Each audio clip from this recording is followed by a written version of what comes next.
तो सोई धर्मज्ञ गुणी सोई ज्ञाता, सोई महिमांडित पंडित दाता, धर्म परायण सोई कुलताता, राम चरण जाकर मन राता, नीति निपुण सोई परम शयान, श्रुति सिद्धांत नीकते ही जान, दक्ष सकल लक्षण युक्त सोई, जाके पद सरोज रति हुई। वो वही धर्मज्ञ गुणी ज्ञाता, पंडित और दान दाता है। कौन की राम चरण जाकर मन रहता है। एक परम प्रभु के चरणों में जिसका मन अनुरक्त है। श्रुतियों का सिद्धांत भली प्रकार उसने जान लिया है। क्रिया में दक्ष है और कौन की राम चरण जाकर मन रहता है। हम तीर्थ व्रत क्यों करते हैं? इसलिए कि भगवान के चरणों में प्रीति जागृत हो जाए। तीर्थाटन साधन समुदायी, जोग विराग ज्ञान निपुणाई, नाना कर्म धर्म व्रत दाना, संयम दम जप तप मख नाना, भूत दया द्विज गुरु शिवकाई, विद्या विनय विवेक बढ़ाई, जहाँ लगी साधन वेद बखानी, सब कर फल हरि भगति भवानी। समस्त तीर्थों का भ्रमण, समस्त साधनों का समुदाय, जोग और वैराग्य, भूप्राणियों पर दया, द्विज और गुरु की सेवा, जहाँ लगी साधन वेद बखानी, ये साधन है, वेद वर्णित साधन है। सब कर फल है हरि की भक्ति, एक परम प्रभु की भक्ति। इसलिए प्रभु की भक्ति जागृत हो जाए। ये सब उसी के विभिन्न साधन अंग हैं जो हम कर रहे हैं आज तीर्थ में विराजमान हो। तो आखिर घूम फिर के परिणाम निकलेगा एक हरि की भक्ति। तीर्थों में जाओ तो कहीं हनुमान जी हैं, कहीं वैष्णवी देवी है, कहीं कामाक्षा देवी है, कहीं पशुपतिनाथ है। सब जगह हम प्रणाम करते हैं, लेकिन निष्कर्ष निकल के आता है तो एक परमात्मा की भक्ति। और दान करते हो, दया करते हो, किस लिए? कि भगवान की भक्ति जागृत हो जाए। तो दान दया दम तीर्थ मज्जन, जहाँ लगी धर्म कहते श्रुति सज्जन। दान करो, दया करो, इंद्रियों का दमन, मन का समन, ये धर्म है। जहाँ लगी धर्म कहते श्रुति सज्जन। वेदों ने इसको धर्म की सही लड़ी कड़ी कहा। सतपुरुषों ने, महापुरुषों ने इसको धर्म का विशुद्ध अंग कहा। जहाँ लगी धर्म कहते शुद्धि सज्जन, सब कर फल हरि भक्ति सुहाई, सो बिनु संतन का हो पाई। सबका फल है हरि की भक्ति, और जो सो बिनु संतन का हो पाई, बगैर संत के आज तक किसी ने प्राप्त किया ही नहीं। इसलिए तीर्थ में आए हो तो इन संतों का सत्संग अवश्य करें। हरि की भक्ति बगैर संत के जागृत हुई ही नहीं आज तक। इसलिए मानस में कहते हैं भगवान राम स्वयं प्रथम भगति संतन कर संगा, दूसरी रति मम कथा प्रसंगा। प्रथम भक्ति का चरण है संतों का संग। जब संतों का ही संग करोगे तो वो ये कथा प्रसंग शुरू करेंगे, भगवान रहते कहाँ हैं, भगवान को विदित करने की विधि क्या है। कथा और प्रसंग, दूसरी रति मम कथा प्रसंगा। कथा प्रसंग का जब सार निकलेगा तो सदगुरु की शरण, तो गुरु पद पंकज सेवा, तीसरी भक्ति अमान, और चौथी भक्ति मम गुण गण करही कपट तजी गान। और जब सदगुरु की शरण मिल गई तो प्रभु की भक्ति जागृत तो हो गई, साधना जागृत हो गई। फिर मेरा गुणगण कपट त्याग के गान करूं, ये कर्मा अनुगत विकास है। इसलिए आज आप कुंभ मेले में उसी संगत की लड़ी कड़ी पर खड़े हो। आज का प्रश्न बोर्ड पर अंकित है कई पॉइंट। पहला तो है, अंतिम समय में जो मेरा स्मरण करता है मेरे सहज स्वरूप को प्राप्त होता है। एक प्रश्न है देवता, क्या है देवता, कैसे करें देवता पूजा। तीसरा प्रश्न है ब्राह्मण, ब्राह्मण कैसे बने, कौन है ब्राह्मण। चौथा है अंधा। पांचवा है स्त्री में 8 गुण भगवान की देन और पुरुषों में 1 को गुण नहीं। मौज करो, ठन ठन पाल। और सभी प्रश्न गीता से, हाँ सभी प्रश्न गीता से। भगवान कृष्ण बाल्यकाल में थे, एक बार गाय चरा के लौट ही रहे थे, गाय चरा के लौट ही रहे थे ग्वाल बालों के साथ, कंधे पर कमरिया, हाथ में लकुटिया, उम्र रही 7 साल 8 साल। और देखा तो बड़ी सजावट थी घर में। बोले मैया ये फूल मालाएं, बंदर मालाएं, ये मटके भर के रखे हुए माखन, दूध, दही, मलाई, बात क्या है। बोले बेटा आज इंद्र पूजा होगी। बोले इंद्र कौन है। बोले 33 करोड़ देवताओं का अधिपति सम्राट इंद्र। बोले इंद्र की पूजा हम क्यों करते हैं, इंद्र हमें क्या देता लेता है। मैया पूजा करो गोवर्धन पहाड़ की, जहाँ गैया चरती है और जमुना जी का पानी पीती है, कदम पर झूले लटके हैं। बोले अरे नहीं बेटा कन्हैया, ऐसा नहीं कहा जाता, वो बड़ा जबरदस्त थे, वो प्रलय मचा देगा, तहस नहस कर देगा, गोकुल बहा देगा। देखो मैया जो भय से किया जाता है उसका नाम बेगारी है, वो पूजा नहीं है। पूजा श्रद्धा भाव और स्नेह से की जाती है। आज से ये अनर्गल पूजा हुई तो मैं माखन नहीं खाऊंगा। तब नंद बाबा ने कहा भाई अब तो पूजा नहीं होगी, मेरा कन्हैया रूठ गया, मेरा कन्हैया रूठ गया। बोलो कन्हैया किसकी पूजा हो। तो कृष्ण बोले बब्बा गोवर्धन पहाड़ की। अब छकड़े भर भर के माखन, मिश्री, दूध, दही, मलाई चली उधर गोवर्धन की तलहटी में। भगवान ने बजा दिया बांसुरी, ग्वाल बाल इकट्ठे हो गए, दौड़ते हुए आए। बोल कन्हैया, बोल पट्टे किधर प्रबंध किया, तू हमारा राजा है ना। बोले चलो गोवर्धन की तराई में। भगवान बांसुरी की एक धुन बजा दे तो गोपियां दौड़ी चली आवे, एक धुन बजावे तो गैया दौड़ी चली आवे, एक धुन बजा दे तो ग्वाल बाल दौड़ के चले आवे। उसी की तो नकल मिलिट्री में चल रही है आज भी। एक धुन बजा दे तो मिलिट्री वाले सब दौड़ के मोर्चों में प्रवेश कर जाए, एक धुन बजा दे तो सब परेड करने निकल जाए, एक धुन बजा में तो सो जाए सब। ये भगवान कृष्ण के समय का आविष्कार।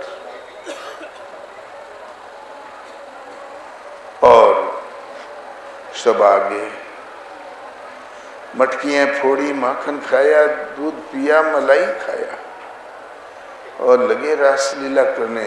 हाथी घोड़ा पालकी और बोल कन्हैया लाल की। इंद्र वास्तव में नाराज हो गया। लगी मूसलाधार वृष्टि होने और छप्पर के पानी छू गया, छकड़े बहने लगे। गोप दौड़ के आए, नंद बाबा पुत्र मोह में पड़ गए हो, अब न ग्वाल बाल रहेंगे, न गोकुल रहेगा, न गैया रहेगी, परले तो आ गया। इधर लड़कों ने कहा कन्हैया अब क्या करें? बोले जब से होश संभाला है कभी माखन मिश्री दूध दही मलाई के नीचे भोजन किया है? बोले कभी नहीं। तो बोले किस दिन काम आएगा? उठा लो गोवर्धन पहाड़, लगाया हाथ उठ गया। कृष्ण भगवान भी एक उंगली लगाए हुए थे और माखन की मिटकी से माखन चाट रहे थे, लड़कों को भी चटा रहे थे। बोले जिसको भूख लगे चले आओ, पेट भर जाए चले जाओ अपनी ड्यूटी पर। आ रहे थे, जा रहे थे। लड़के जब ढीले पड़े तो उंगली थोड़ी सी नीचे कर दे, दांत पीस के जब ऊपर तान दें तो उंगली ऊपर कर दे। आहिस्ते आहिस्ते लड़कों को विश्वास हो गया कि पहाड़ हम ही लोगों ने उठा रखा है। बोले कन्हैया चिंता मत करना, हम लोग गिरने नहीं देंगे। बोले भैया तुम लोगों पर मुझे पूर्ण भरोसा है, जरा और जोर लगाओ। फिर 4 इंच नीचे कर दे उंगली, फिर जोर लगा में 2-4 बार जब उंगली नीचे ऊपर हुई तब लड़कों को विश्वास हो गया। बोले इस उंगली में कुछ तो है, देख कन्हैया हम गिरने तो नहीं देंगे लेकिन उंगली मत हटाना। समझ गए कि उंगली में कुछ तो है। 7 दिन में इंद्र का मानसून सूख गया। तब बृहस्पति ने कहा मरना निश्चित कर लिया क्या? पहचाना नहीं? गिर चरणों में, नहीं तो गई तुम्हारा इंद्र पद और जिंदगी। तब आके चरणों में गिरा। बोले पाहि मां शरणागतम, प्रभु मैं आपको पहचान नहीं सका, क्षमा करें गोविंद मैं आपकी शरण हूँ। बोले क्यों रे? तुमको हमने इंद्र इसलिए बनाया था राजा, इस जनता की तू सेवा कर। तू भगवान कब से बन गया? अपनी पूजा कब से करवाने लगा? पूजा करो तो ठीक, न करो तो परले मचा दो। बोले गोविंद महान भूल हो गई, भविष्य में ऐसी गलती कभी नहीं होगी। बोले जाओ क्षमा किया। जहाँ क्षमा मिल गई तब हाथ जोड़ के बोले प्रभु मेरा भी एक पुत्र है देवी कुंती से उत्पन्न अर्जुन, उसकी रक्षा करना। बोले जाओ देवेंद्र, आज से अर्जुन मेरी सुरक्षा में है, तुम निश्चिंत हो जाओ। क्षमा मांग के चला गया इंद्र। तो देवाधिदेव इंद्र की पूजा खत्म। 33 करोड़ देवता उनकी पूजा। तुम भगवान कब से बन के बैठ गया? तुमको सेवक निश्चित किया था, जनता की सेवा कर। इस प्रकार फिर लेकिन जब महाभारत युद्ध छिड़ा तब पुत्र मोह में इंद्र लगा भीख मांगने ब्राह्मण बन के कर्ण से। कर्ण को पहले पता चल गया, जितना पुत्र मोह में इंद्र विकल था उतना ही पुत्र मोह में सूर्यदेव विकल थे कर्ण की रक्षा में। कर्ण से कहा इंद्र मांगने आएगा पुत्र कर्ण, दे कवच कुंडल देना मत, नहीं तो तुम्हारे प्राण संकट में है। बोले पिताश्री उस समय तो मुझसे कोई प्राण भी मांग लेगा तो दे दूंगा। तो उन्होंने समझाया तो फिर शक्ति मांग लेना। तो भीख मांगने चला गया, उसने शक्ति मांग भी लिया। भगवान कृष्ण मुस्कुरा रहे थे, देख रहे थे, इस बेवकूफ को देखो, मुझे सौंप दिया तब भी पुत्र मोह में विकल है ये इंद्र। अर्जुन तो सुरक्षित था ही, फिर मौत के मुंह में ढकेल दिया अपने बेटे को। जब तक शक्ति घटोत्कच पर नहीं खर्च हो गई, तब तक भगवान ने अर्जुन को दूर ही रखा कर्ण से। पुत्र मोह में जितने आप व्यस्त विकल, उतना देवेंद्र भी, सूरज भी विकल। खैर ये प्रश्न अलग। गीता में भगवान ने बताया, अर्जुन, कामनाओं से जिसकी बुद्धि आक्रांत हो जाती है, ऐसे मूढ़ बुद्धि अविवेकी जन अन्य अन्य देवताओं की पूजा करती है मुझे छोड़कर। मेरा भक्त कभी नष्ट नहीं होता, किंतु जो मांगता है मिलता है। किंतु कामनाओं से बुद्धि आक्रांत हो जाती, जो काम नहीं करती, ऐसे मूढ़ बुद्धि अविवेकी जन अन्य अन्य देवताओं की पूजा करते हैं। जहाँ पूजा करते हैं वहाँ देवता नाम की कोई सक्षम सत्ता नहीं होती, किंतु मनुष्य की श्रद्धा वो देवी पत्थर पानी में, ग्रह उपग्रह में कहीं भी टिक जाती है। उस देव श्रद्धा को मैं ही पुष्ट करता हूँ, मैं ही फल का विधान करता हूँ। फल भी तत्काल मिलता है, भोगने में आता है और नष्ट हो जाता है। जब फल मिल ही जाता है, क्योंकि मैं सर्वत्र हूँ, फल मिल ही जाता है, तब देवता पूजा में हर्जा क्या है। मनुष्य की तो फल तक की सीमा है, वो तो मिल ही गया। आगे कहते हैं अध्याय 9 में, अर्जुन, देवता पूजक मेरे ही पुजारी हैं। अपनी समझ से वो सर्वशक्तिमान को ही ढूंढ रहे हैं, अंतरात्मा से मेरे ही पुजारी हैं, अविधि पूर्वक हैं, इसलिए नष्ट हो जाते हैं। वो विधि है गीता। अर्जुन, हम दोनों के इस संवाद को जो इन भटके हुए भक्तों में जो कहेगा, उसके द्वारा मैं पूजित हो जाऊंगा, वो मुझे प्राप्त होगा, मेरे अमृत में पद को प्राप्त होगा। और जो केवल कानों से सुनेगा, वो भी उत्तम लोकों को प्राप्त हो जाएगा। और जो कहेगा, उसके समान मेरा प्रिय कार्य करने वाला इस संसार में और कोई नहीं होगा। इसलिए मीडिया वालों से और सबसे, नेताजी से निवेदन है, कुछ करना ही है तो गीता संदेश प्रभु का आगे बढ़ाकर भगवान के प्यारे तो बन ही जाओ। देवता पूजा है क्या? देवता पूजा है क्या? भगवान कहते हैं आत्मा ही अमृत तत्व है, शाश्वत सत्य, अवध्योयम अधाह्योयम अक्लेद्यो अशोष्येव च है, नित्य है सर्वगते स्थानुर अचलोयम सनातन है।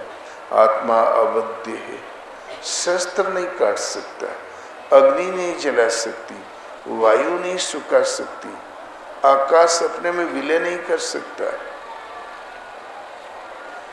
ये नित्य अनित्य माने नाशवान, नित्य माने सदा रहने वाला शाश्वत और सनातन पुरुष है। अनित्य और सनातन, हम सनातन धर्मी हैं।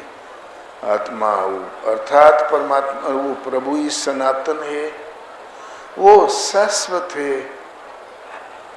हम शाश्वत के पुजारी हैं।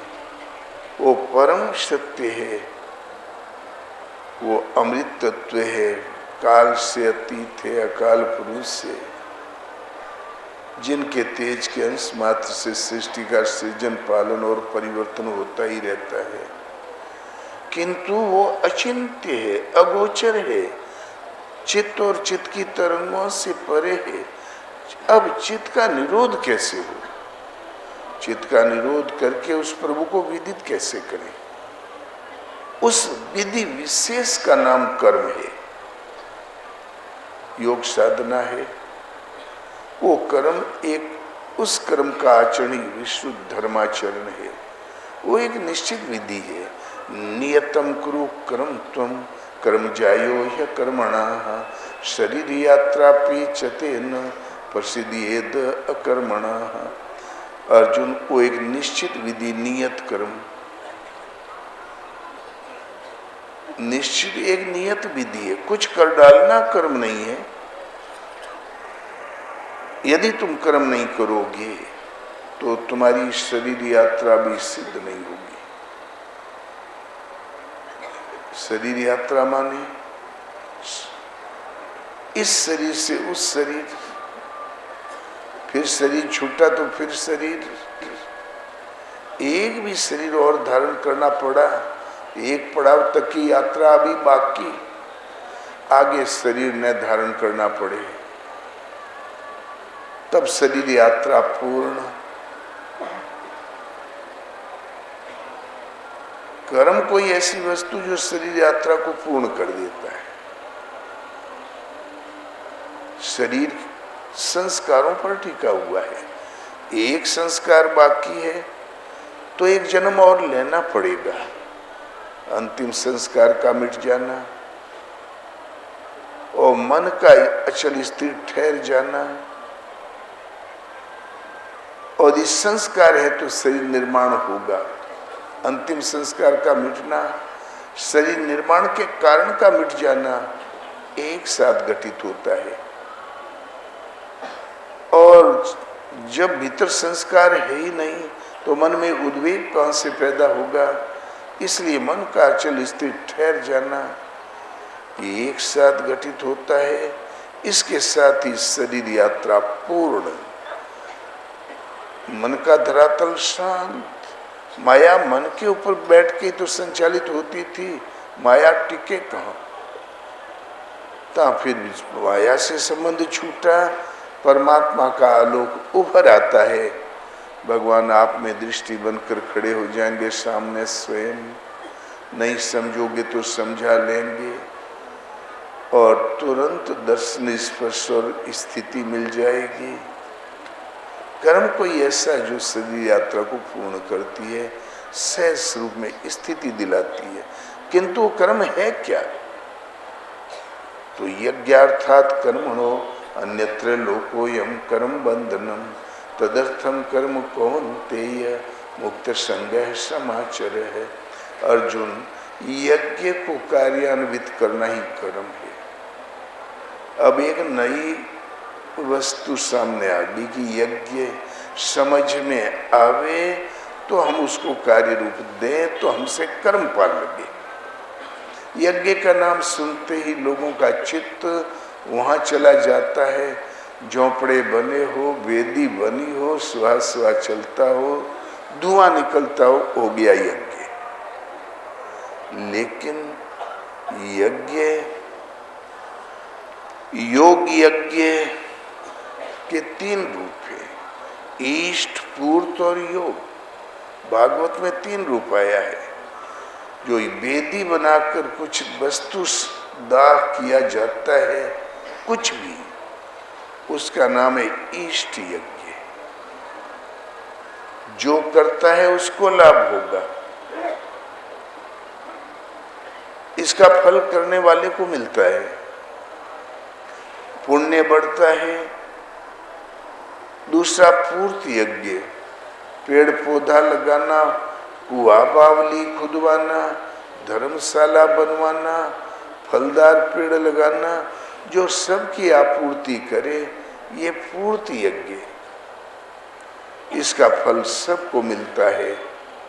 ये दोनों पुण्य की अभिवृद्धि करते हैं, लेकिन आने जाने वाली गति को प्राप्त होते हैं, मोक्ष नहीं मिलता।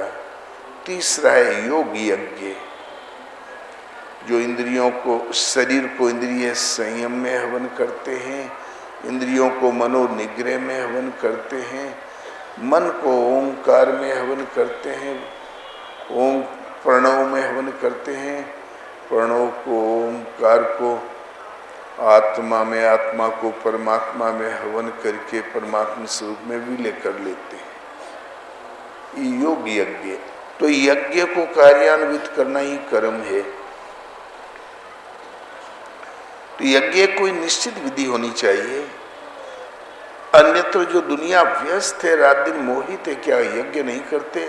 तो बोले अन्यत्र लोको यम कर्म बंधनम, इस यज्ञ के सिवाय अन्यत्र जो कुछ किया जाता है इसी लोक का बंधन कर्म है। इसलिए तदर्थम कर्म कौन्ते यह मुक्त संग समाचरे, उस यज्ञ की पूर्ति के लिए संग दोष से अलग रहकर भली प्रकार आचरण कर तो मुझे प्राप्त होगा। यज्ञ कोई ऐसी वस्तु है जो संसार से मुक्ति दिलाने वाला है। अन्यत्र जो कुछ किया जाता है इसी लोक का बंधन है। संग दोष से अलग रहकर भली प्रकार आचरण कर, उसमें तिल जो नहीं लगता। यहाँ अध्याय 3 में यज्ञ आया कहां से है, यज्ञ देता क्या है, विशेषताओं पर प्रकाश डाला। 4 में विधिवत यज्ञ का चित्रण किया। बोले इस यज्ञ के द्वारा तुम देवताओं की उन्नति करो, देवता तुम्हारी उन्नति करें, परस्पर उन्नति करते हुए परम श्रेय को, अमृत में पद को प्राप्त हो जाओ। तेरे दत्तान, यही देने वाले हैं, यही प्राप्त करने की विधि है। इस देवी संपत्ति का उत्कर्ष किए बिना कोई कहता मैं पा गया हूं, निश्चय चोर है, अपने आप से जी चुराने वाला है। तो हृदय में देवी संपत्ति का उत्कर्ष करना देवता पूजा है। मनुष्य 2 ही प्रकार का होता है, देवताओं जैसा, असुरों जैसा। हृदय में देवी संपत्ति कार्य करती है तो देवता, आसुरी संपत्ति कार्य करती है तो असुर। देवी संपत्ति विमोक्ष है, देवी संपत्ति परम कल्याण के लिए है, और आसुरी संपत्ति अधोगति और नीच योनियों में, अनंत योनियों में भटकाने के लिए है। अर्जुन तुम शोक मत कर, देवी संपत्ति को प्राप्त हुआ है तो मुझे प्राप्त होगा, मेरे अविनाशी स्वरूप को प्राप्त होगा। तो हृदय में देवी संपत्ति का स्नेह स्नेह उत्कर्ष करना, अभिवृद्धि करना देवता पूजा है। अर्जुन इस यज्ञ के द्वारा देवताओं की देवी संपत्ति की उन्नति करो। जो जो देवी संपत्ति उन्नत होगी वही तुम्हारी उन्नति है। तुम देवताओं की उन्नति करो, देवता तुम्हारी उन्नति करें। परस्पर उन्नति करते हुए परम देव परमात्मा के स्पर्श के साथ देवता भी मुक्त, तुम भी मुक्त, परम श्रेय को प्राप्त हो जाओगे। तो कांक्षन्ते है कर्मणाम सिद्धिम यजन्ते इह देवता क्षिप्रम ही मानुषे लोके सिद्धिर्भवति कर्म जाहा। कर्म से यज्ञ को कार्य रूप देना कर्म, अन्यत्र जो कुछ किया जाता है इसी लोक का बंधन। तो कर्म से सिद्धि, नेष्टि किम सिद्धि, परमात्मा का साक्षात्कार, उसमें स्थिति पाने की इच्छा वाले पुरुष को चाहिए कि हृदय में देवताओं की उन्नति करे, और उन्नति करते हुए कांक्षन्ते कर्मणाम सिद्धि यजन्ते इह देवता।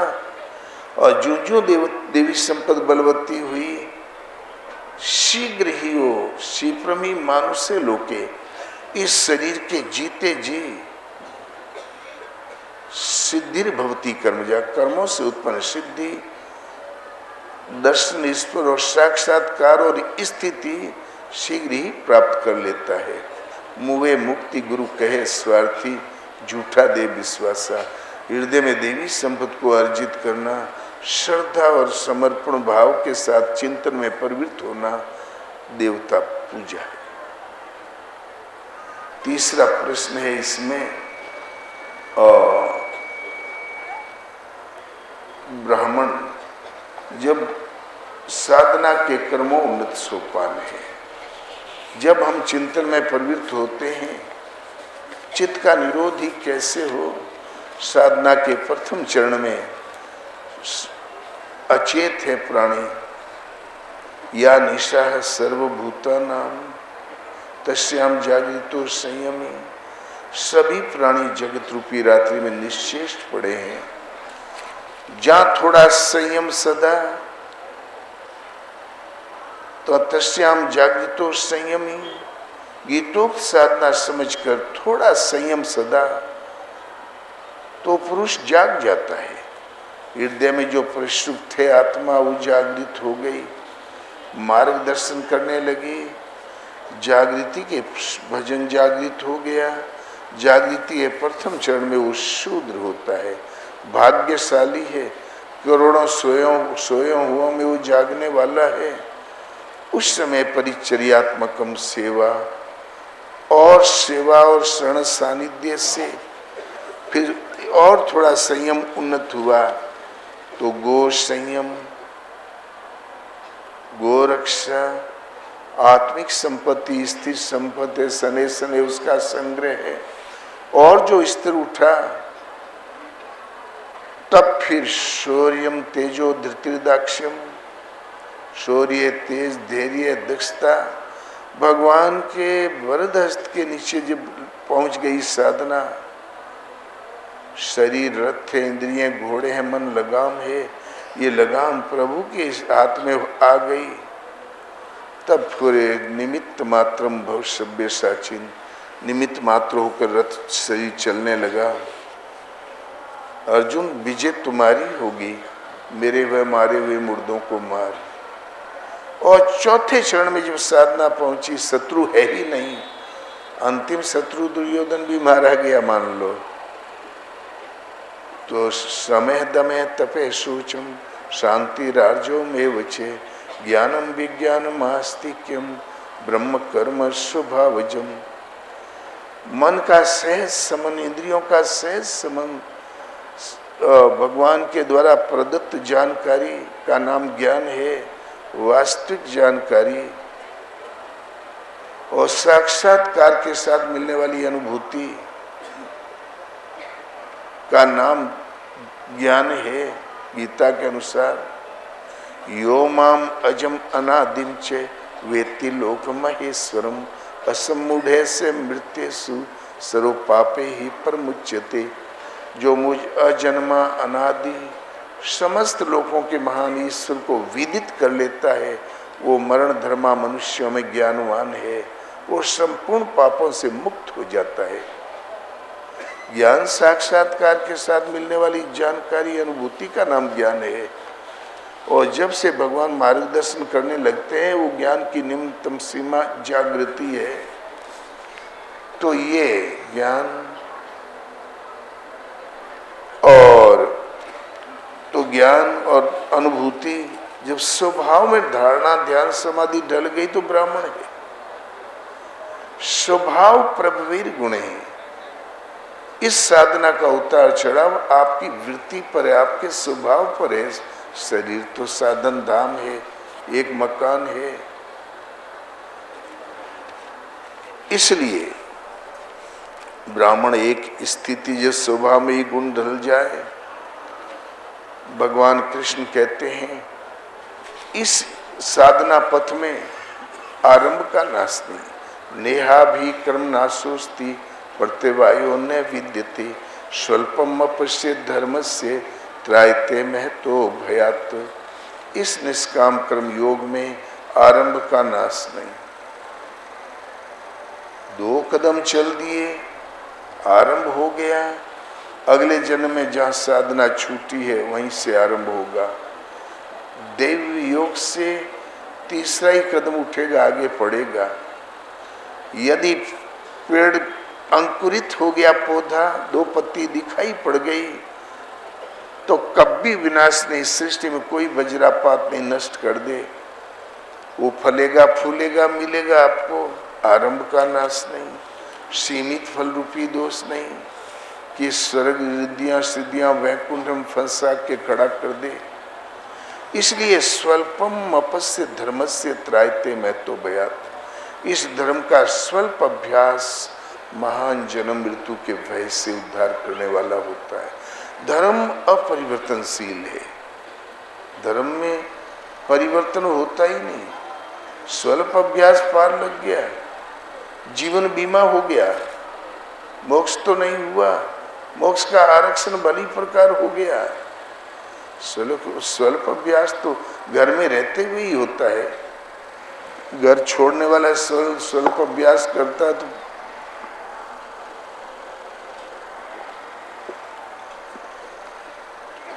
तो बेचारा अकर्मण्य है और क्या है।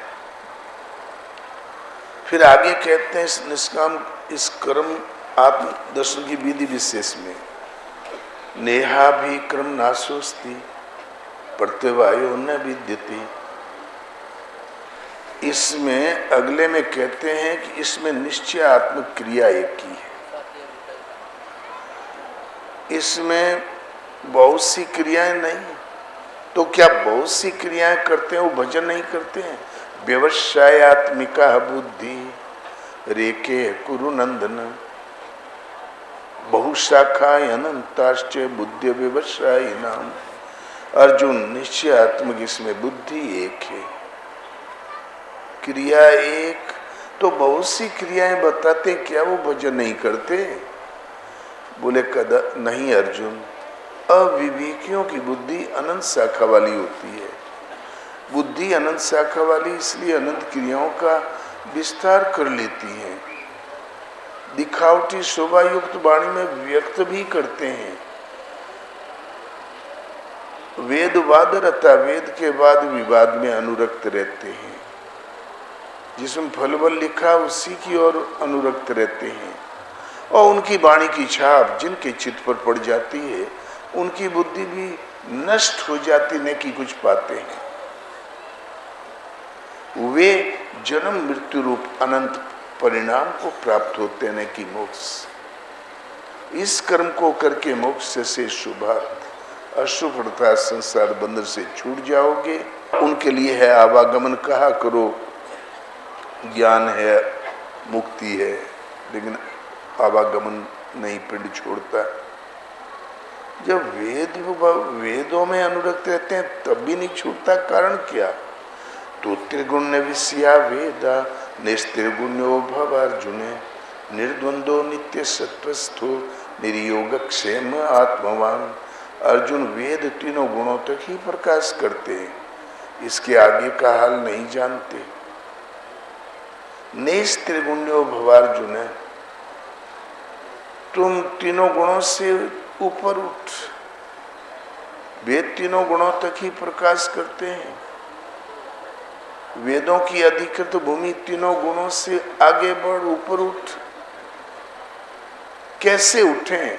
निर्द्वंद, राग द्वेषादि द्वंद्वों से अलग हो, ऊपर रहित होकर नित्य सत्वस्थ, नित्य सत्व परम तत्व परमात्मा में श्रद्धा स्थिर करके इस विधि से आगे ऊपर उठ, आगे बढ़। आगे बढ़ेंगे तो हम क्या पा जाएंगे। कोई आगे बढ़ा भी है कि हम भी बढ़े। आगे बढ़ा, उसने क्या पाया। तो बोले आगे बढ़ता वो ब्रह्म को जानता है, ब्रह्म को जानता वो ब्राह्मण होता है। यावानर्थ उदपाने सर्वतो संपलुतोदके तावान सर्वेषु वेदेषु ब्राह्मणस्य विजानता। सब ओर से परिपूर्ण स्वच्छ जलाशय के प्राप्त हो जाने पर और नदी नाला गड्ढा गुड्ढी इत्यादि गड़ई इत्यादि क्षुद्र जलाशयों से मनुष्य का जितना प्रयोजन रहता है, अच्छी प्रकार ब्रह्म को जानने वाले ब्राह्मण का वेदों से उतना ही प्रयोजन रहता है। वेद रहते अवश्य हैं दूसरों के मार्गदर्शन के लिए, उस महापुरुष का कोई प्रयोजन नहीं है। अर्जुन, तुम वेदों की अधिकृत भूमि तीनों गुणों से ऊपर उठ, ब्रह्म को जान। ब्रह्म को जानता हो ब्राह्मण है, तू भी ऊपर उठ, ब्रह्म को जान, ब्राह्मण बन। अर्जुन की अवस्था तो क्षत्रिय की है, अर्थात ही कर्मोन्नत एक अवस्था। आगे कहते हैं कि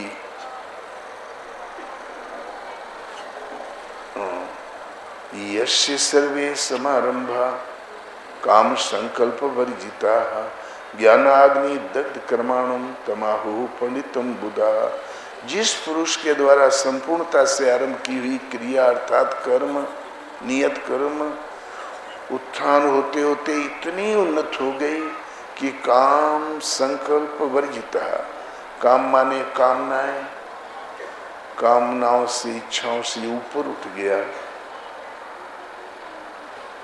कामनाओं से ऊपर उठना मन की विजेता अवस्था है। कोई इच्छा नहीं, संकल्प से ऊपर उठ गया। संकल्प का ही दूसरा नाम मन है। संकल्प विकल्प, संकल्प से जहां ऊपर उठा, ये मन की निरोधा अवस्था है।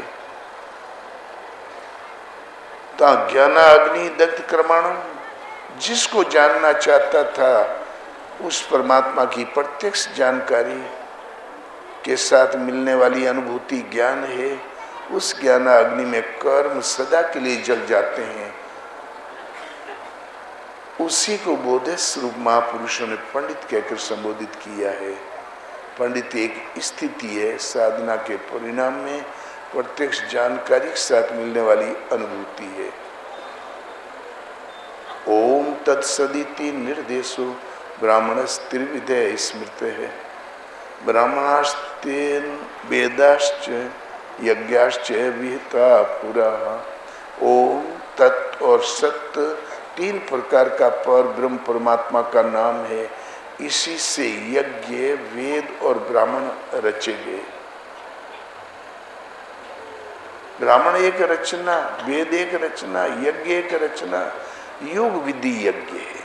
बहुत से योगी लोग श्वास को प्रश्वास में हवन करते हैं, प्रश्वास को श्वास में हवन करते हैं, श्वास प्रश्वास की गति को रोककर प्राणायाम के प्राण हो जाते हैं, प्राणों के व्यापार पर विराम लगा लेते हैं। बहुत से योगी लोग इंद्रियों के बहिर्मुखी प्रवाह को संयम रूपी अग्नि में हवन करते हैं। बहुत से योगी लोग एक ब्रह्म में निष्ठ होते हैं। योग साधना पद्धति यज्ञ है, उसको कार्यान्वित करना ही कर्म है। तो यज्ञ रचेंगे। ओम तत्व और सत्य तीन प्रकार का पर ब्रह्म परमात्मा का नाम है और इसी के द्वारा यज्ञ, योग विधि यज्ञ रचे गए। जहां ये यज्ञ संयम चला, उन्नत हुआ, तो उस हृदय से आत्मा जागृत हो गई। अपौरुष से ही वाणी मिलने लगी, आकाश से भगवान बोलने लगे। वेद अपौरुष से ही है, परमात्मा किसी मनुष्य की वाणी नहीं। अपौरुष से ही परमात्मा के श्रीमुख का सीधा प्रसारण है। अपौरुष से ही वाणी उतरने लगी। वेद रचे गए और उस आवाज को सुनते सुनते, उसी के सारे साधना करते करते वो जहां से रेले प्रसारण करते हैं उस मूल का स्पर्श किया तो ब्राह्मण रचे गए। ब्रह्म जानेति ब्राह्मण, ब्राह्मण एक स्थिति है। ब्राह्मण तत्वदर्शी, शिव तत्वनिष्ठा एक पर्यायवाची शब्द है। इसीलिए तो अगस्त गढ़े में मिले ब्राह्मण, सिंगी ऋषि फेंके मिले ब्राह्मण, और ये वेद व्यास मछोदरी के लड़के ब्राह्मण, और भरद्वाज ऋषि बक्से में बहते मिले ब्राह्मण। कबीर हुआ कि नहीं, और हमारे गुरु महाराज रहे ब्राह्मण, वो कहते रहे हमारे गड्ढे अड्डे बड्डे है। इसलिए तुम कोई भी अरब में जन्मा वो प्राप्त कर सकता है। आप लोग तो ब्रह्मकुल में जन्मे हो, उसके लिए हम नहीं जानते हो, ठीक हो सब। अरे पुरखा पाए रहे, वो कुल में जन्मे इतना कम है का? उतना क्या कम है? अच्छा, ब्राह्मण एक स्थिति है। इसीलिए गोस्वामी जी ने चूके नहीं, पूजिए प्रथम मही सूर्य चरना, मोह जनित संशय सब हरना। सर्वप्रथम पृथ्वी के देवता विप्रों की वंदना करता हूँ।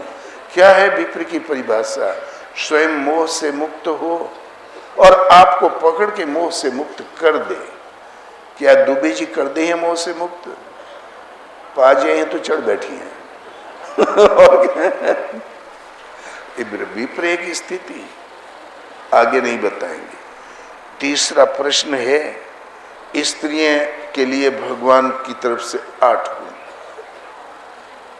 8 गुण, मृत्यु सर्वहरश्चाहम उद्भवश्च भविष्यताम कीर्ति श्री वाक्च नारीणाम स्मृति मेधा धृति क्षमा। अर्जुन, मैं सबकी मृत्यु, भविष्य में होने वाली उत्पत्ति और परिवर्तन मैं हूं। सबकी मृत्यु, परवरिश और भविष्य होने वालों की उत्पत्ति मैं हूं। मुझसे ही स्त्रियों में कीर्ति, श्री, वास्तविक जानकारी और प्रस्तुति, कीर्ति, श्री, वाक्य, स्मृति, जो स्वरूप विस्मृत है उसकी स्मृति, मेधा माने वो प्रज्ञा, बुद्धि में धृति, स्मृति, श्री, वाक्य, नारीनम, स्मृति, मेधा, धृति और क्षमा में। क्या इन गुणों की पुरुषों में आवश्यकता नहीं है क्या? जो बुद्धिमान, कीर्तिमान, यशस्वी कौन नहीं होना चाहता? अर्जुन से भगवान ने शुरुआत में कहा, अर्जुन यदि तुम इस धर्म में युद्ध को नहीं करोगे तो कीर्ति, श्री, यश को खोकर अपयश को प्राप्त हो जाओगे। वो तो स्त्री नहीं है, पुरुष है। जो बच्चे कच्चे पाए जाते हैं बुद्धि में, उनके एक्स्ट्रा मास्टर लगाए जाते हैं, ट्यूशन पढ़ाए जाते हैं कि भैया बुद्धिमान, धैर्यवान, मेधावी, स्मृतिवान हो जाए। और भगवान कृष्ण कहते हैं स्त्रियों में कीर्ति, श्री, लक्ष्मीपति, श्री, कीर्ति, श्री, वाक्य, कौन प्रवक्ता नहीं होना चाहता? वाक्य, नारी नाम, स्मृति, मेधा, बुद्धि, धृति, क्षमा मैं हूं। गीता के समापन पर संजय ने निर्णय दिया, राजन, विजय तो पांडवों की होगी। क्यों? गीता के समापन पर संजय ने निर्णय दिया कि राजन, जहां योगेश्वर श्री कृष्ण है, धनुर्धर पार्थ है, वहीं श्री है, विजय है, विभूति है, कीर्ति है और अचल नीति है। ऐसा मेरा मत है। कीर्ति, श्री, विभूति, ये गुण तो नारियों के हैं, अर्जुन के साथ कैसे? अध्याय 15 में भगवान कहते हैं, सर्वस्य चाहम हृदय सन्निविष्टो मते स्मृति ज्ञानम अपोहनम च। अर्जुन, मैं सबके हृदय में समाविष्ट होकर सदा निवास करता हूँ। बुद्धि, स्मृति, ज्ञान, वास्तविक जानकारी और विकारों से अलग रहने की क्षमता मेरी देन है, मुझसे होती है। वस्तुतः मानव की चित्त वृत्ति ही नारी है। शरीर तो एक वस्त्र मात्र है। स्त्री, पुरुष, नपुंसक इत्यादि शरीर की आकृतियां हैं, स्वरूप की नहीं। शरीर के अंतराल में चित्त वृत्ति प्रकृति की और स्वयमेव प्रवाहमान है। इन वृत्तियों में ईश्वरीय भाव, स्मृति, मेधा, धैर्य, क्षमा इत्यादि गुण भगवान से ही प्रसारित होते आए हैं सदैव। चित्तवृत्ति सदैव माया में प्रवाहमान है, फिरत सदा माया कर प्रेरा, काल कर्म स्वभाव गुण घेरा। इनमें ये श्री, कीर्ति, विजय ये भगवान से ही आते हैं। इसलिए चित्तवृत्ति ही नारी है। भगवान कहते हैं, अर्जुन, शरीर एक वस्त्र है।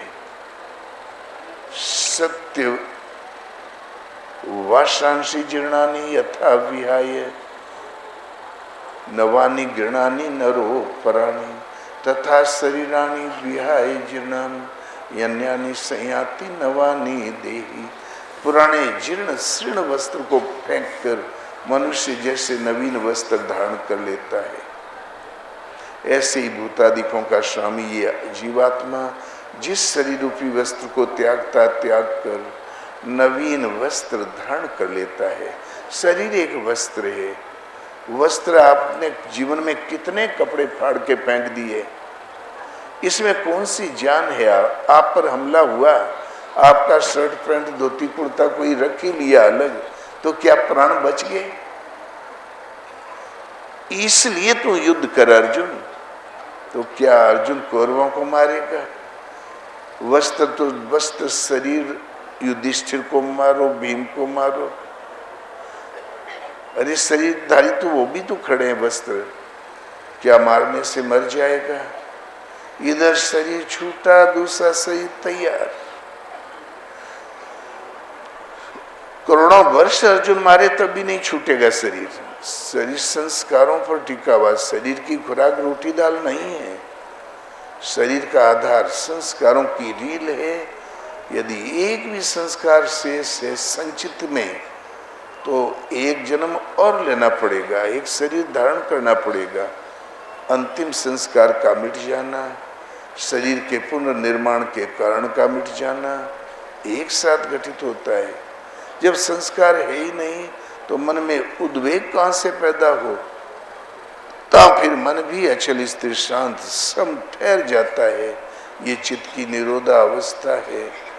इस निरोधा अवस्था में माया टिके तो कहाँ टिके? तहाँ फिर भगवान का आलोक फैल जाता है। प्रभु सहज ही आप में दृष्टि बन खड़े होंगे सामने स्वयं।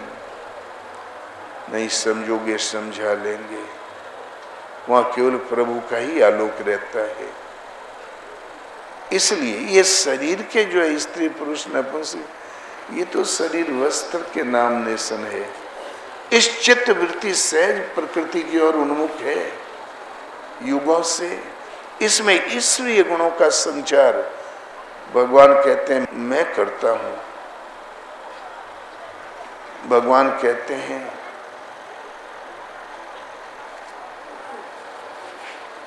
सर्वस्य चाहम हृदय सन्निविष्टो मत्तः स्मृति ज्ञानम अपोहनम च। सबके हृदय में समाविष्ट होकर मैं सदा निवास करता हूँ। बुद्धि, स्मृति, वास्तविक जानकारी, जो स्वरूप विस्मृत है उसकी स्मृति, ज्ञान, साक्षात दर्शन के साथ मिलने वाली अनुभूति, ज्ञान और विकारों से निर्लेप रहने की क्षमता मुझसे होती है। स्वयं कोई कैसे जानेगा? भगवान जब तक आप में दृष्टि बन के न संचार मुझ न हो, मुझसे होती है। सर्वस्य चाहम हृदय सन्निविष्टो मते स्मृति ज्ञानम अपोहनम च। वेदेश्च सर्वेर हमेव वेद्यो वेदांत कृत वेद विदेव चाहम।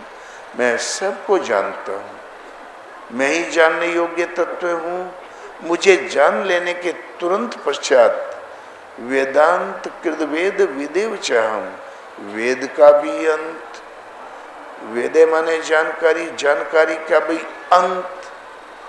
जानने योग्य कोई तत्व नहीं बचा तो जानकारी का भी अंत, वेदांत का कर्ता भी मैं हूं। तहाने ईश्वर जीवन माया पूजक पूजन चेहरा, इसी का नाम है वेदांत। वेदांत कोई पुस्तक नहीं, एक अनुभूति है, गुणातीत अवस्था का नाम है, अर्थात न कि कोई स्त्रियों में। और जब तक भगवान ये जागृति न दे तब तक नारी स्वभाव सत्य कभी कहें, अवगुण 8 सदा और रहें। तब तक 8 गुण 8 अवगुण चित्तवृत्ति में सदा प्रवाहमान रहते हैं। अंधा 10 अध्याय में भगवान ने विस्तार से अपनी विभूतियों का चित्रण किया। सूर्य में तेज में हूं, चंद्रमा में शीतलता में हूं, पृथ्वी में क्षमता में हूं। बहुत कुछ सुनने समझने से तुम्हारा क्या प्रयोजन है अर्जुन? सृष्टि में किंचित भी तेज युक्त वस्तु मेरे तेज के अंश मात्र से तेजवान है। 70-80 विभूतियों का चित्रण किया, अपनी विभूतियों का। तब अर्जुन ने कहा गोविंद आप जो कुछ कहते हैं बिल्कुल सत्य है। मेरा मोह से उत्पन्न ज्ञान नष्ट हो गया, किंतु प्रभु जो कुछ आपने कहा मैं प्रत्यक्ष देखना चाहता हूँ। यदि मेरे द्वारा देखा जाना सुलभ हो सके तो कृपा करें। भगवान ने कहा, अर्जुन तुम प्रिय सखे हो, अनन्य भक्त हो, ऐसा कुछ भी नहीं है जो मैं तुझे न दे सकूं। ले आओ तुम मेरे उसी स्वरूप को देखो। ले आओ आप सर्वत्र फैले मेरे तेज को देख। चराचर जगत को एक स्थान पर मुझ में खड़ा देख। अश्विनी कुमार और सप्त ऋषियों को देख, ये देख वो देख। अर्जुन बेचारा आंखें मलते रह गया, खोल खोल के देखने की कोशिश करता रहा, कुछ भी समझ में नहीं आया, आंखें फाड़ता ही रह गया। सहसा भगवान रुक जाते, रुक गए, बोले अर्जुन तुम मुझे इन आंखों से नहीं देख सकता, अपनी प्रखर विशिष्ट बुद्धि से भी नहीं माप सकता। ले अब मैं तुम्हें वह दृष्टि देता हूं जिससे तुम मुझे देखो। भगवान तो सामने खड़े ही थे, नहीं थी तो केवल दृष्टि। जहां दृष्टि संचार हुआ अर्जुन कांपने लगा, रोमांच सा हो आया, ज्वर सा चढ़ आया। उस महारथी सूरवीर का धनुष कंधे से खिसक के कब गिर गया पता ही नहीं चला, और लगा लड़खड़ाई आवाज में स्तुति करने, प्रभु ने मैं आपके आदि का निर्णय कर पा रहा हूँ, ने अंत का ने मध्य का, चराचर जगत को एक स्थान पर खड़ा देख रहा हूँ, सर्वत्र हाथ पैर मुख वाला मैं प्रत्यक्ष देख रहा हूँ। देवता ऋषिगण स्तुति कर रहे हैं, असुर भयभीत होकर दिशाओं में भाग रहे हैं और लगा स्तुति करने। तुम अक्षरम परमं वेदितव्यम, तुमस्य विश्वस्य परम निधानम, तुम्हें व्यय शाश्वत धर्म गोप्ता, सनातनस्तुम पुरुषो मतो। आप अविनाशी पुरुष हैं, जानने योग्य परम देव हैं, गोपनीय धर्म से रक्षक हैं, आप सनातन पुरुष हैं। जबकि गीता के आरंभ में अर्जुन ने यही प्रश्न शुरू किया था, कुल धर्म सनातन है, जाति धर्म शाश्वत है। वही अर्जुन जो आंखें खुली प्रत्यक्ष देखा, बोले नहीं प्रभु आप सनातन पुरुष हैं, गोपनीय धर्म के रक्षक हैं, गुरु गरियान, आप गुरुओं के भी परम गुरु अति पूजनीय हैं। और लगा स्तुति करने, और आहिस्ते आहिस्ते फिर अर्जुन के सामने वो दृश्य आया। इस गीता उपदेश के तुरंत बाद जो युद्ध छिड़ने वाला था, जब वो दृश्य सामने से गुजरा तब तो बुरी तरह भयभीत हो गया, कांप गया। बोले प्रभु वो सूतपुत्र कर्ण, भीष्म और द्रोण, जयद्रथ, दुर्योधन, पृथ्वी के अन्य योद्धा बड़े वेग से दिव्य अस्त्र बरसाते हुए दौड़ लगाते हैं, सीधे आपके मुख में प्रविष्ट हो जाते हैं। आप चबाते जा रहे हैं, कुछ मुंह में लटके हुए दिखाई दे रहे हैं, आप आस्वादन करते चले जा रहे हैं। वो नारायण अस्त्र, ब्रह्म अस्त्र, दिव्य अस्त्र, पाशुपति अस्त्र जो है वो तो सलाद की तरह कर कर कर मानो कुछ है ही नहीं। अमित प्रभाव वाले आप कौन है भगवान? फिर अर्जुन की चिंता हो गई, इन महान विभूति के साथ मुझसे कोई अशिष्ट व्यवहार तो जीवन में नहीं हुआ। तो 2-3 भूलें उसको दिखाई पड़ी जीवन भर की भूलों में से। गोविंद, हमने कभी हे सखा कहा, हे यादव कहा, हे कृष्ण कहा, प्रेम से अथवा परमार्थ से कहा, सखाओं के मध्य अथवा भोजन और शयन के समय कहा, उन प्रेम से अथवा परमार्थ से कहा, उन त्रुटियों के लिए गोविंद पिता जैसे प्रिय पुत्र को क्षमा करता है, सखा सखा के अपराध क्षमा करता है, पति पत्नी का अपराध क्षमा करता है, वैसे ही गोविंद उन अपराधों को आप क्षमा कर दे। और फिर एक शर्त रख दिया, आपने क्षमा किया, मैं तब समझूंगा जब आप सौम्य स्वरूप में आए और मुझ भयभीत को सांत्वना दे। भगवान तुरंत सौम्य स्वरूप में आए और सांत्वना दे भी दी।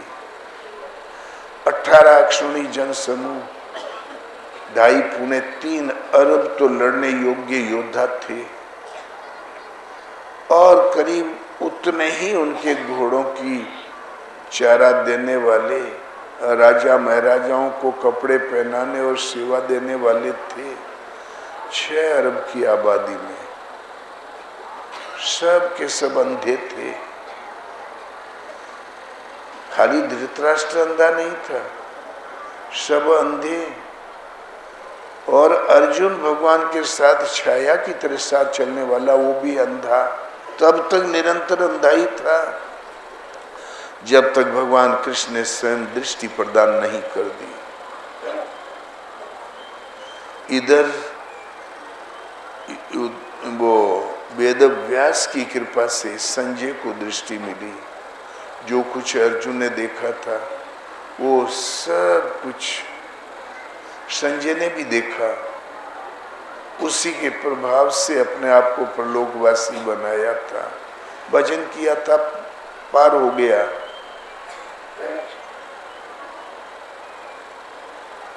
वो भी अंधा ही था। 18 अक्षौणी जन समूह सब अंधे।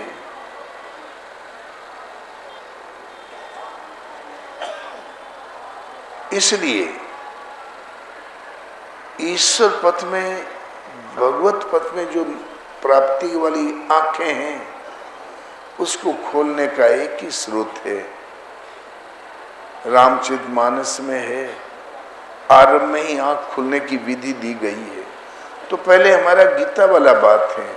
कबीर ने कहा कि समझाई सारा जग अंधा, एक दोई होई तिन्हें समझाओ, सबे भुलाने पेट के धंधा, के समझाई सारा जग अंधा। 15 साल पहले विश्व की आबादी 6 अरब थी, सब अंधा। अर्जुन के समय भी 6 अरब सब अंधा। कृष्ण ही के शब्दों में कृष्ण एक योगेश्वर थे। गुरु शिष्य संवाद है गीता। संजय कहता है यत्र योगेश्वरो कृष्ण यत्र पार्थो धनुर्धर, जहाँ स्वयं योगी हो, योग प्रदान करने की क्षमता हो, उसे योगेश्वर कहते हैं, योग के ईश्वर। योग का मालिक। हम 50 करोड़ धर के बैठे हैं, एक दमड़ी दे नहीं सकते तो हम वॉचमैन है, चपड़ासी हैं। मालिक तो वो जो उपयोग करेगा। स्वयं योगी और योग प्रदान करने की क्षमता हो, उसे योगेश्वर कहते हैं, योग का मालिक। अर्जुन शुरू में गीता में कहते हैं शिष्यस्ते हम साधिमाम त्याम प्रपन्नम, भगवान मैं आपका शिष्य हूँ, आपकी शरण हूँ, कदाचित न चल सकूं तो मुझे साधिए, संभालिए, क्योंकि मैं आपका शिष्य हूँ। गीता गुरु शिष्य संवाद है। सदगुरु की कृपा प्रसाद से जब दृष्टि हृदय में खुल जाती है तो भगवान का सारा रहस्य समझ में आ जाता है। इधर योगेश्वर भगवान कृष्ण की कृपा से अनुराग रूपी अर्जुन, अनुरागी अर्जुन की दृष्टि खुली। उधर वेद व्यास वो भी सदगुरु थे, उनके कृपा प्रसाद से संजय की दृष्टि खुली। और इधर गोस्वामी तुलसीदास मानस में कहते हैं कि श्री गुरु पदनख मणिगण ज्योति, सुमिरत दिव्य दृष्टि ही होती। गुरु महाराज के चरण नाखून की ज्योति मणिमाणिक्य के तुल्य है। इसका सुमरण करने से हृदय में दिव्य दृष्टि का संचार हो जाता है। ये दृष्टि तो है ही एक दिव्य दृष्टि। दलन मोह तम शोष प्रकाशु, बड़े भाग्य और या वही जासु।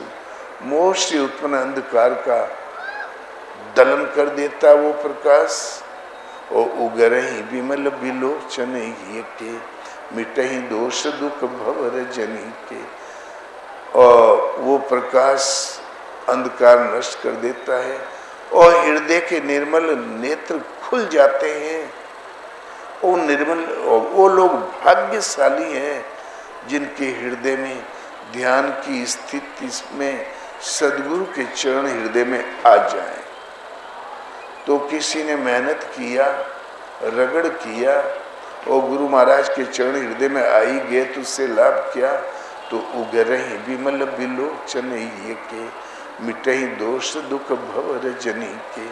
हृदय के निर्मल नेत्र खुल जाएंगे। भवरजनी आवागमन के दोष दुख मिट जाएंगे, संसार के दोष दुख मिट जाएंगे। और सूझहि राम चरित मणि माणिक, गुप्त प्रगट जहाँ जो जही खानिक। रामचरित मानस के प्रति सूझ पैदा हो जाएगी। गुप्त जो लिखने में नहीं आ सका, प्रगट जो लिखने में आ गया, और जो जही खानिक उस पार ब्रह्म परमात्मा के अंतराल में जो रहस्य छिपा वो भी खुल जाएगा। तो परमात्मा को खोज निकालने की विधि, हृदय की आंख खोलने की विधि सदगुरु के चरण है। योगेश्वर भगवान कृष्ण की कृपा प्रसाद से अर्जुन को आंख, उन योगेश्वर वेद व्यास की कृपा से संजय को आंख, तुलसीदास ने आंख खोलने की विधि दिया तो सदगुरु के चरण जब पदनक और चरण हृदय में आया तो आंख खुली। सब कुछ दिखाई पड़ जाएगा कि रामचरितमानस में लिखा क्या है। जो नहीं लिखा वो भी, तुलसीदास जी ने कहा मैं उतना ही लिख पाया हूँ चरित्र, जिमी बल विवेक से माछी उड़ई आकाश। आकाश की जितनी पैमाइश मक्की कर पाती है, प्रभु राम जी का चरित्र में उतना ही दे पाया हूँ, बाकी सब बाकी गुप्त है। लेकिन आंख खुल गई गुरु महाराज के चरणों की, हृदय में ध्यान में चरण आ गए, दृष्टि खुल गई तो गुप्त प्रगट जो जही खानिक, जो लिखने में आ गया वो, जो नहीं आया वो, और उन पर ब्रह्म प्रभु के अंतराल में जो भी रहस्य गहराई में है वो भी मिल जाएगा। कबीर पढ़े लिखे नहीं थे, लेकिन इसी आंख पर बल देते हैं। गीता के अनुसार सब अंधे, तुलसी के अनुसार सब अंधे, और कबीर जो अनपढ़ थे अंगूठा छाप, उनके अनुसार संसारी अंधा। तो के समझाई सारा जग अंधा, पूरी सृष्टि अंधी, खाली कबीरवा भर के दिखाई देत रहा। एक दोई होई तिन्हें समझाओ, खून पसीना एक करके पीछे पड़ो समझाओ। तो सबे भुलाने पेट के धंधा, ओके ही समझाई सारा जग अंधा। किसे? सब जग अंधा। क्या पेट का धंधा गलत काम है क्या? और पेट की धंधे की एक सीमा है। पानी के घोड़वा पवन यसवरवा, डर की पड़ल जैसे ओस के बुंदा, के ही समझाई सारा जग अंधा। शरीर एक पानी का घोड़ा है, श्वासा पवन इस पर सवार है, और आयु का क्षण जब अंतिम क्षण आया तो ढर की पड़ल जैसे ओस के बुंदा।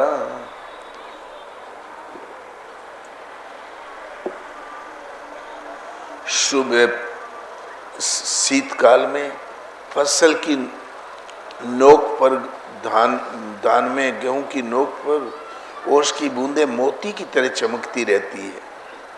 आप भीग जाओगे। दूर से देखो, सूरज की जहाँ पहली किरण पड़ी तो सटक जमीन पर, इस शरीर की औकात कितनी? ढर की पड़ल जैसे हो सके बूंदा, इतना ही समय लगता है। फिर 9 करोड़ धरे रहो, दवाइयां और डॉक्टर बाजू में। ये पानी का घोड़ा है। अभी जांच हुई थी अमेरिका में डॉक्टरों ने कि शरीर में क्या तत्व है। जब ठोस तत्व निकला 6% और 94% पानी और 6% ठोस। कबीर के पास जांच की मशीन तो नहीं थी, अनुभव में उसने देख लिया था, अपनी भीतर वाली आंख खुली, उससे देख लिया कि पानी का बुलबुला घोड़ा है शरीर। पानी के घोड़वा पवन यसवरवा, श्वासा पवन। और समय जब अंतिम क्षण आया तो किया करो प्रबंध, एम्बुलेंस खड़ी रहेगी दरवाजे। डर की पड़ल जैसे हो सके बूंदा, ओके ही समझाई सारा जग अंधा। फिर आगे कहते हैं ये संसार एक भवसरिता, इसको नदियां, कहीं समुद्र फिर नदी फिर भवकूप। तो गहरी नदियां अगम बह धरवा, खेवन हार के पड़ी गया फंदा, के समझाई सारा जग अंधा। ये भव सरिता, भव नदी बहुत गहरी, गहरी गंभीर, बहुत गहरी है, अगम्य है। तुम्हारी मन पहुंच के बाहर है, तुम तैर के पार नहीं हो सकते। अगम्य माने, गम माने पहुंच, तुम्हारे पराक्रम तुम्हारे पहुंच से परे है। अगम बह धरवा, धारा तुम्हारी पुरुषार्थ पहुंच से, गम से परे है। तो खेने वाला चाहिए, खेने वालों की कहाँ कमी। सभी तो बिछा के बैठे हैं, आओ मंत्र ले लो, आओ मंत्र ले लो, आओ मंत्र ले लो, लेकिन खुद ही तो फंसा है जाल में। खेवन हार के पड़ी गया फंदा, जाके गुरु है आंधरा, चेला निपट निरंध। अंधे अंधा ठेलिया, दो कूप पड़ंत। गुरु भी अंधा, चेला भी अंधा। अंधे को अंधे ने ठेला दोनों कुएं में। खेवन हार के पड़ गया फंदा। इसीलिए गुरु करे जान के, पानी पिए छान के, रास्ता चले देख के, और कोई ऐसा काम न कर दे बगैर विचारे कि आजीवन चित्त से न उतरे, सोचनीय हो जाए। बिना विचारे जो करे सो पाछे पछताए, काम बिगाड़े आपनो जग में होए हंसाए। गुरु सदगुरु पाना, इतना भजन करो, भगवान के समर्पण के साथ नाम जपो, भगवान ढूंढ के दे दें कि बेटा वो गुरु महाराज बैठे।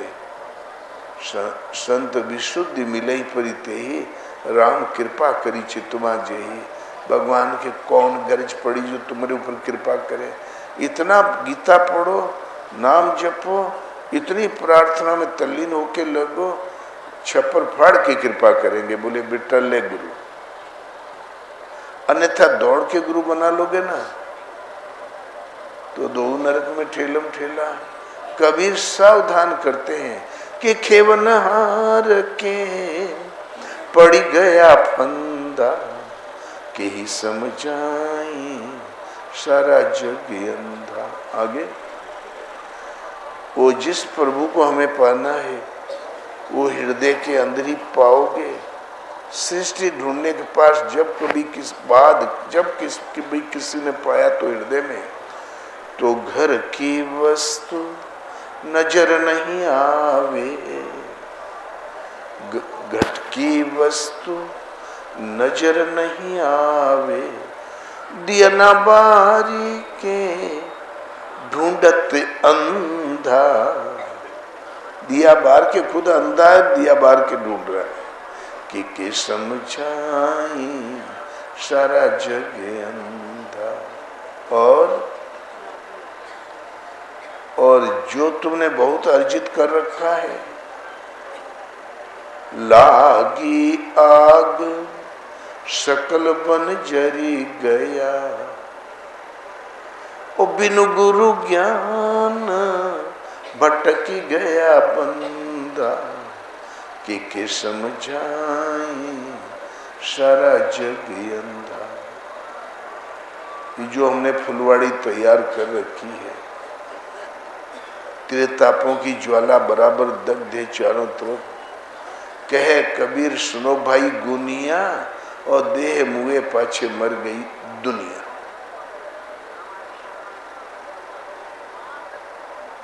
तो लागी आग सकल बन जरी गया,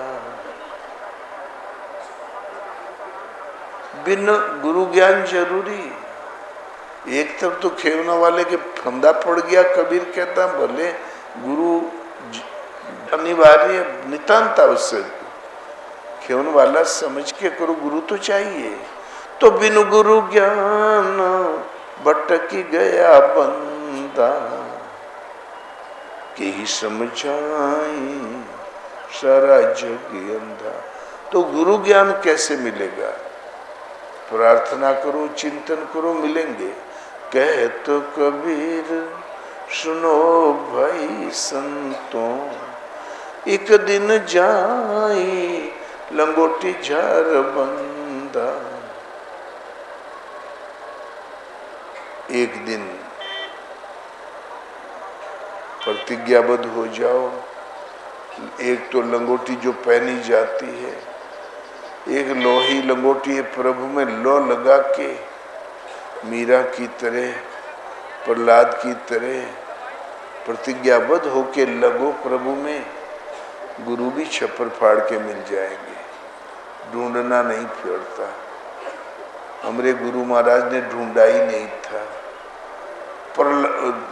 ध्रुव ने ढूंढा नहीं था, हम ढूंढे ही नहीं थे, हमें पता ही नहीं था गुरु किस चिड़िया का नाम है।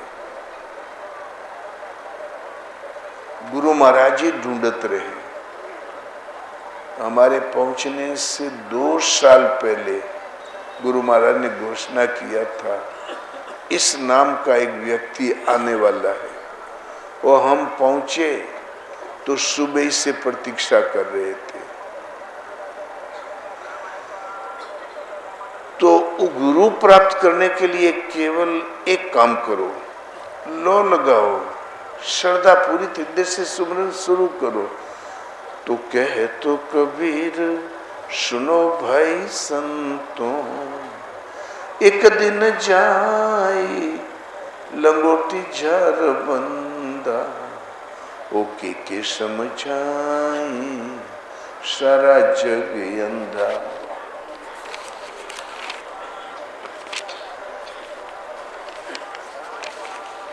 जब सबे एक दोई हुई तिन्हें समझाओ, सबे भुलाने पेट के धंधा। सब ससुर पूरा जुटाओ मर गए, पेट कभी नहीं भरा। राजस्थान में हाँ, इसलिए पेट का धंधा गलत नहीं है, सुमरन के साथ करो। अपनी फुलवाड़ी को, अपनी गृहस्थी को भगवान को अर्पण कर दो और उनके चाकर बन के करो ना। और रात दिन खटनी खटो, नाम जपते, खाना खाते, पानी पीते, उठते बैठते और भगवान के यंत्र बन के करो। गृहस्थी भी सुव्यवस्थित चलेगी और भगवान का भजन भी सुव्यवस्थित होता रहेगा। अर्जुन ने क्या घर छोड़ दिया था? किसी ने तो नहीं छोड़ा। खाली छोड़ो कुछ में नहीं, श्रद्धा से भगवान से नाता जोड़ लो। गीता आपका धर्म शास्त्र है। सृष्टि के आरंभ में मनुष्य बाद में जन्मा, पहले ही से भगवान द्वारा प्रदत्त है। विस्मृत हुआ तो द्वापर में पुनः भगवान के द्वारा प्रदत्त है। विस्मृत फिर हो चला था, आज पुनः प्रदत्त है। एक सीख बरा के बाल बराबर संदेह हो तो प्रश्न वहां करो जिन महापुरुषों से जहां पर महापुरुषों को ज्ञान है, नहीं तो उनको भजन करने दो, दिमाग गर्म मत कर देना। हाँ, नहीं तो भजन ही तो खराब करोगे और क्या करोगे।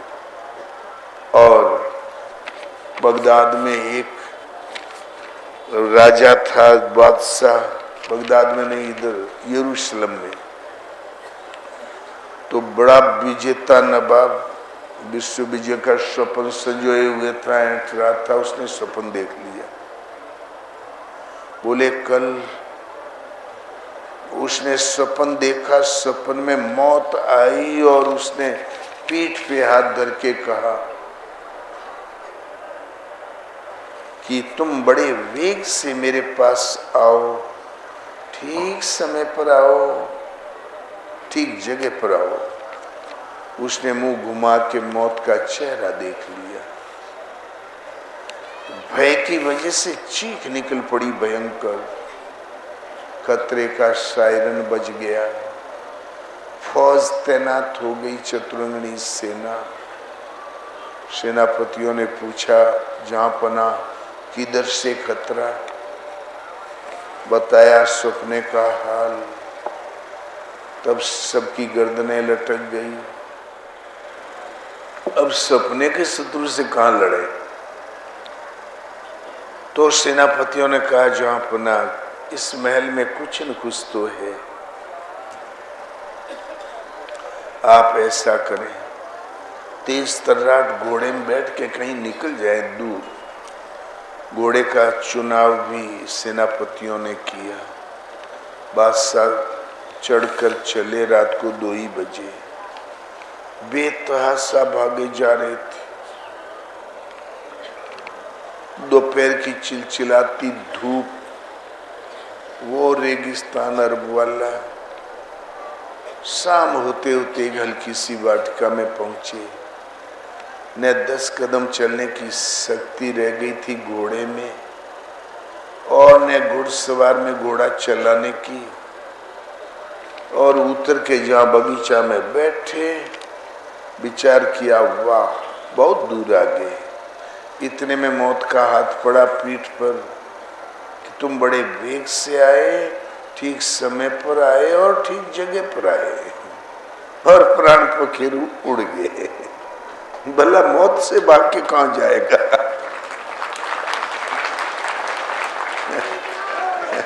इसलिए पांचों नौबत बाजती, उठत 36 राग, ते महल खाली पड़े, बैठन लागे काग। इसलिए भजन कल पर मत टालो, आज ही से। भगवान कृष्ण ने कहा अर्जुन, अंत काले च मामेव स्मरण मुक्त्वा कलेवरम, यह प्रयाति से मद भावम याति नास्त्यत्र संशय। अर्जुन, अंतिम समय में मेरा स्मरण करते हुए जो शरीर का त्याग करता है, वो मेरे सहज स्वरूप को प्राप्त हो जाता है। इसमें कोई संशय नहीं है। तब तो बड़ा सस्ता सौदा है। नहीं, कदाचित मरने लगेंगे तो भगवान का स्मरण कर लेंगे, तब कहते कदाचित, और आपका स्मरण न किया, किसी और का कर लिया, तब क्या होगा। यम यम वापी स्मरण भावम तजेति अन्ते कलेवरम, तम तमई वेति कौन्तेय सदा तद्भाव भाविता। अर्जुन, जिस जिस भाव का स्मरण करते हुए शरीर त्यागता है, उसी उसी योनि को प्राप्त होता है। तब तो बड़ा सरल उपाय, सस्ता सौदा है। मरने लगेंगे तो भगवान का स्मरण कर लेंगे, अभी से क्यों परेशान हो। तब भगवान कहते हैं अर्जुन नहीं, सदा ऐसा होता नहीं। अंतिम समय में वही चिंतन कंठ पर आकर बैठ जाता है जिसका जीवन में अधिक प्रयोग किया है। सदा तद्भाव भाविता है, प्राय वही चिंतन बरबस कंठ पर आके इस बैठ जाता है। जन्म भर जिसका अधिक चिंतन किया है, मरते समय स्मृति भ्रमित है, बुद्धि विकल है, नवीन निर्णय ले ही नहीं सकती। जिन यंत्रों से मैं निर्णय लेता था वो तो बिगड़ चुके। वही चिंतन बरबस आकर कंठ पर प्रवाहमान रहते हैं, जिसका जीवन में अधिक प्रयोग हुआ है अर्जुन।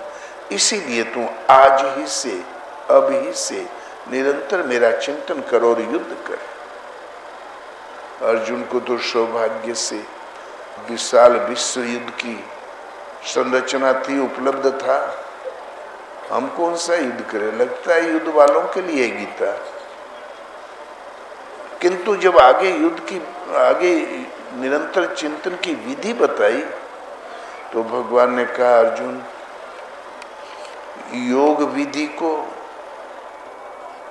साधना पद्धति को हृदय में धारण करके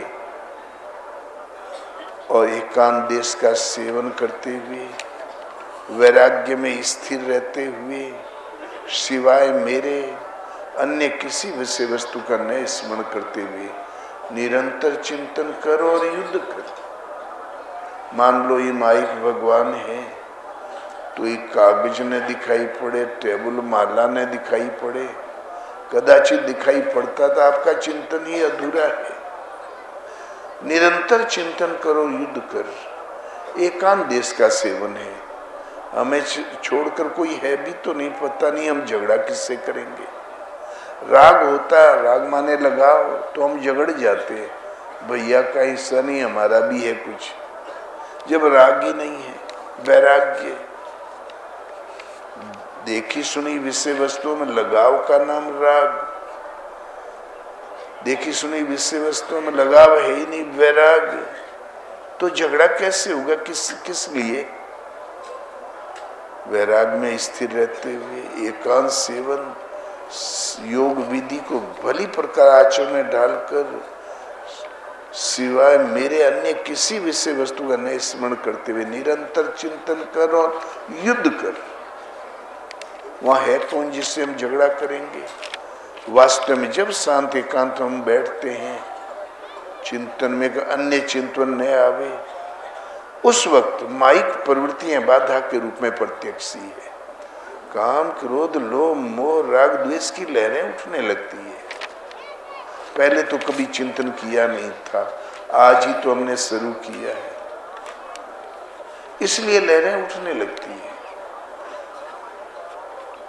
इन माइक प्रवृत्तियों का पार पाना ही युद्ध है। ये अंतःकरण की लड़ाई है, ये प्रकृति और पुरुष की लड़ाई है, क्षेत्र क्षेत्रज्ञ की लड़ाई है। एक बार विजय हो गई तो शाश्वत विजय है, जिसके पीछे हार नहीं है। माया का आवरण सदा के लिए शांत हो जाता है, प्रकृति पुरुषोत्तम विलीन हो जाती है, परमात्मा का आपका सहज स्वरूप वहां पर विदित विद्यमान रहता है। ये अंतःकरण की लड़ाई है। कौरव पांडव तो छोटा सा एक उदाहरण मात्र है, तब भी उतनी कारगर थी, आज भी उतना ही है। तो अंतिम समय में आज ही से, अब ही से निरंतर चिंतन कर और युद्ध कर। कल तो कभी आएगा ही नहीं, कदाचित कल आया तो आज कहलाएगा, फिर कल पर टालते चले जाओगे।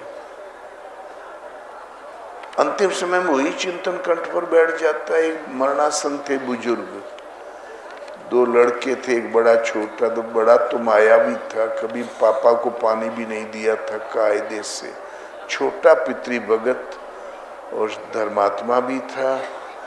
तो वो पिताजी बार बार चिल्लाए कि छोटी बिटिया आई कि नहीं, उसके लड़के आए कि नहीं, और नाती का जरा हाथ पकड़ा दे, देख लूं, फलाने की जगह को इतना रुपया दिया, ले लेना।